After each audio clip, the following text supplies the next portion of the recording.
All right, so there's a look at sports, and someone who's very familiar with sports at the elitist level is our Canadian Hall of Fame athlete, Chantal Petitclerc. Wonderful to have you here. Thank you. I think one of the most recognized Paralympic athletes that we have, a number of Olympic Games and medals, so it's a pleasure to have you here. Good to be here. And wonderful aspect for you because you're actually going to be, you are the chef de mission for the Commonwealth Games that's coming up in 2014 in Glasgow. And there's a lot of things that are in preparation for that. One of them being that you're here with the Commonwealth Games for a big event happening on July 1st. Yes, absolutely. Commonwealth Games Canada is putting together that walk of life, walk and run, and that's happening on Monday, on Canada Day, and it's going to be at Jacques Cartier Park, start and finish. So it's a run. You can walk at 10K, 5K, 1 kilometer for the little one, and it's going to be a great event.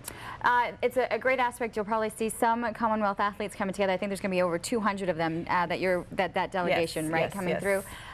Some athletes will be on hand, but this isn't about raising money for the games. There's actually a completely different charitable aspect to it. Commonwealth Games Canada is very aware that other countries are not as privileged as we are, and so we do have programs that help other countries. And this program in specific, every entry fees for the race will go to a program in the Caribbean called Bowling Out AIDS, and it is a prevention and education using sport, cricket in that case, to educate towards HIV/AIDS. So it's a really great program, and last year only reached over 32,000 kids. So we're very proud of that. That's a huge amount, and it's wonderful to see through sport how much can be done. Yes, exactly. Yes, sport has a tool to educate and change.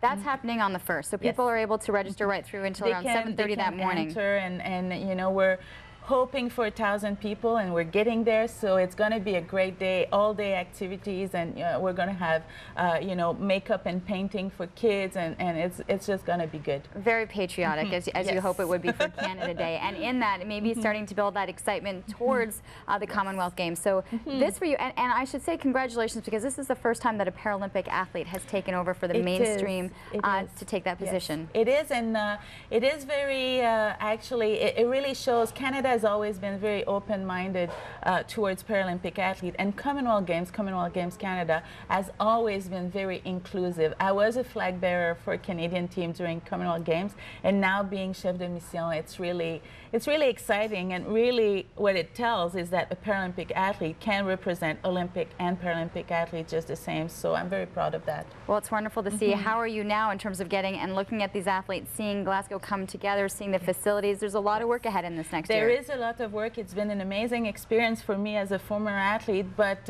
everybody is working really hard putting that team together. We're going to send around 200 athletes, our top athletes, so we're having great goals for these games, and we've been already in Glasgow a few times, and they will be very good games, well organized, and it's a great city, so I think our athletes will have a great time and great performances. This is also a final year preparation, because a lot of the national championships, a lot of what you're seeing for these summer athletes is happening now as they're getting ready, because next summer that's where they'll be. Yes, exactly. So athletes are in every sport, in Paralympic and Olympic sport, are getting ready. They're having selection criteria, and slowly we're going to build that team and bring them to Glasgow. And I have to say, I asked, you know, it's only been 4 years since your retirement. Do you still miss, do you miss that competition? I do. Every now and then I do. I mean, I watch a race and I feel the adrenaline a little bit. That's the thing that will always, you know, that you'll always miss as an athlete, is really the adrenaline and the crowd and the big stadium. But at the same time, you know, being at home, being able to be here, you know, on Canada Day, it never happens when you're racing. You're always everywhere on the planet. So there are some advantages to retirement. Well, best of luck. Enjoy retirement, but you're quite busy still. And good luck with as a chef de mission for the Glasgow 2014 Commonwealth Games. And keep in mind, these athletes are well-rounded and also doing charitable work, and that is the walk that they have. This is the second annual Canada Day Game of Life. It's the 10K, 5K, and there's a 1K. So anything that you're looking to do, you can find it. Check out the information that was listed on your screen. It was a pleasure to meet you. Thank you. Nice meeting you.